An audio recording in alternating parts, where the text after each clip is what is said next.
Today we are going to be taking on double S difficulty of the new GETEN CLIMAX battle. I will be honest, B through S were fairly easy. I don't think they were too difficult. I did do a guide on them in case you guys need help. Go check that out. But in addition to that guide, if you have not already checked it out, I want to tell you guys about this. Check out the My Hero Ultra Impact database. It does give you a lot of really good information. I'm going to switch over to that really quickly. So here is the database, and I do recommend that you guys use this if possible. It does give you different difficulty suggestions and stuff like that, and tells you what the enemy does during those different stages. But for double S difficulty, which we're about to take on, it recommends critical hit rate up, critical resist up, evasion, and critical resistance down. And keeping that in mind, as well as type advantage, because he's green, we want to run red characters. That is how I have built my team here, and that's how I kind of came up with the team ideas that I have, as well as going through B through S difficulty. I kind of figured out that like attack alls are super helpful. So that's how I am building my team, how I came to the idea of this team, and this is going to be my first attempt clearing double S difficulty. Hopefully I can clear it on the first attempt. That would be really, really awesome. I think I can, but we'll have to see. I imagine there's going to be 4 phases this time around. There are stuns that this guy can do. The frost from GETEN can be really annoying because as we do damage, we take damage. So, you know, the idea is to get through this ideally as quick as possible so that we don't lose characters and we don't die. So with that said, let me show you my team. All right, so here's the team I'm going to be using. I am running the level 130s on the main slot, and I will be doing future teams without this new movie Deku, who is going to be the carry, right? He is going to be very, very good in double S difficulty of this particular climax battle because he has all the critical resist down, all the evasion, everything that we mentioned before on the website, right? Like he does all of it, which makes him insanely, insanely good. We will run other teams in future videos without this Deku, and we'll see how we kind of do that. I think you can probably do it with like Celebration Deku. You can probably do it maybe with Yayorozu. We'll have to see what other characters potentially work and can fill that spot. But for now, I'm going to, for the very first run at least, use this team right here. I feel like it'll work out pretty well. I am going to use my level 130s. I'm not gonna make it hard on myself for the first run. Later on the later runs, I might make it a little bit harder. On the sub slots, I'm running Star and Stripe because I almost have her to 130 and she's very strong for me. And then I'm also running the new Mirko. All type advantage characters. Mirko is very hard to kill. Star and Stripe is actually fairly tanky and has AoEs, so she's pretty good. I am running Adventure Weights on my 2 main slot characters. I might switch out those memories. I might not. I don't know. We'll have to see. And then I'm running a cooldown memory on Uraraka and a cooldown memory on Star and Stripe.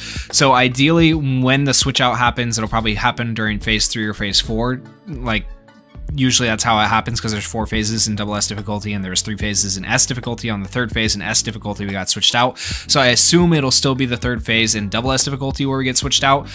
When your characters get switched out, usually the first 2 characters get switched out. So that'd be Uraraka and Bakugo. So you want them to be switched out with characters who are equally as strong, which is why I have put Star and Stripe and Mirko on the sub slot so that they will come in and they will still have a good supporter with Deku in the 3rd slot because Deku won't get switched out.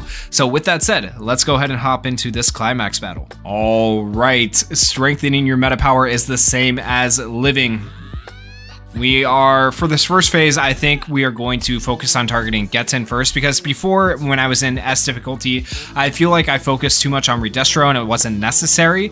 Like, if you get Redestro low enough, it seals his health, but I feel like I can just ignore him for the first phase or 2 and just go straight after GETEN and do enough damage that I don't have to worry about Redestro really doing anything.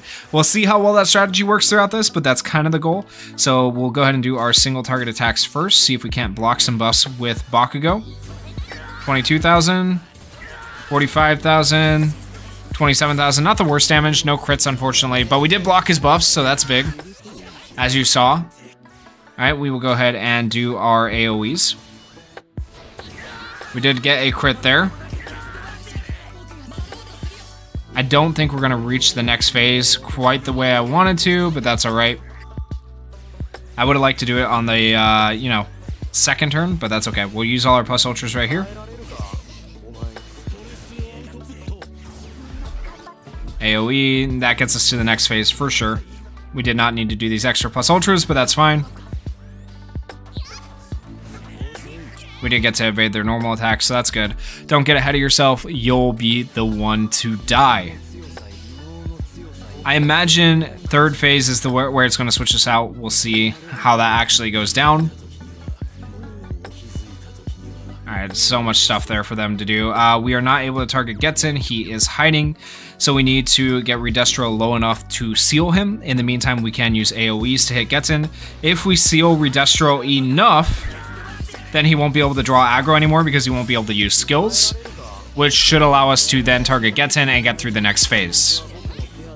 I believe that's how that works, at least. Let's go ahead and, what do we want to do? Yeah, let's use the plus ultras here, actually. AoE plus ultra. Big damage. And then this should seal, hopefully. Which it did. And now we are able to target GETEN, which is perfect. Exactly what I wanted. And now we'll go like this. Beautiful damage. Great damage. And Deku putting out damage too. Okay, my boy. Alright, and that looks good. Let's go ahead and let's just do the plus ultras here. The reason being I want to keep the action skills, or specifically Deku's action skill, for the next phase.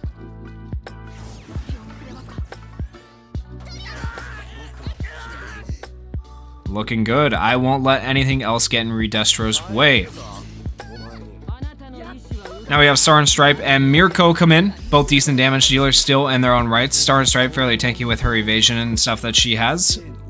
For this, I'm just going to try to blow through this phase by ignoring Redestro. That is the goal. Redestro does start stacking stress, and he'll become stronger as he stacks that stress, but maybe if I get through this fast enough, I won't have to worry about it. Or at least that's the hope, the dream.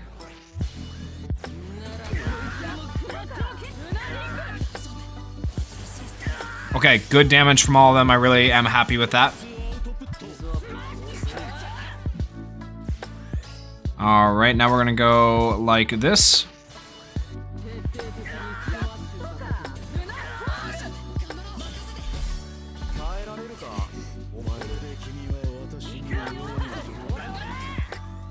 Alright, we have a plus ultra turn. That should work fairly well. We'll go ahead and do that. Nobody got frozen, that's great. We did get frost though, which means we can take some damage, which is dangerous. But I think we're alright. Yeah, we're okay. And we are into the next phase. You seem to have made your decision, but don't think I'll make your loss an easy one. And Redestro was going to plus ultra us next turn, but it goes away when you enter the next phase, so we got it done just in time. Okay, that plan actually worked out pretty well. And now we're in the last phase. GETEN is in destroy mode. I assume we have to kill Redestro before we can kill GETEN. That's how it works in most climax battles, so we will switch our focus now to Redestro after all this time, because we have been focusing on GETEN for the most part. We do have only 2 stacks of frost on us, so we should be able to get some good damage in right here. Defense down, that's great. Come on, Deku. Oh, only 45,000, that's okay. He's half dead, that's good. See how much that hits for. Actually, not too bad. Not too bad overall. And all our frost stacks are gone thanks to Deku, so it's time to go ham. Come on. 35,000. 51,000. Love to see it. Alright, we need to get him low. Alright, we have all of our plus ultras here, and low frost on us as well. No one frozen, that's good. He's dead, beautiful. 65,000 damage. 54,000. No, Deku died to the frost. No, it was almost perfect. It's okay. I think we can still do it. We're still okay. He has low frost on the other 2. He has a little bit of frost on Uraraka, but that's okay. Mirko's gonna be goated right here. Yup. Okay, 29,000 health left. She killed herself, but it's fine. I think we got this. Come on. Let's go! Let's go! Okay. I lost? What's happening? Gets it. Oh my gosh. Double S difficulty cleared. There you go. That's how to do it. Hopefully that helps you guys out. There is the team that I used to do it. Follow those steps. You can obviously switch out different attackers and stuff like that as needed. You can definitely fill in, I feel like, multiple characters on this team. Deku, the new movie Deku, being the most essential character on this team. I feel like there is potentially some other options. I will try out some other teams, try to come up with other teams that work, and then I will do a separate video going over those teams, or maybe a couple of separate videos. So if you guys would like to see those, make sure you go down there, hit that like button, hit that subscribe button, and also in the comments, let us know what team you use to beat Double S difficulty, because if this team does not work for other people, maybe your team will work for them and you can help them out. Thank you guys so much for watching. Peace.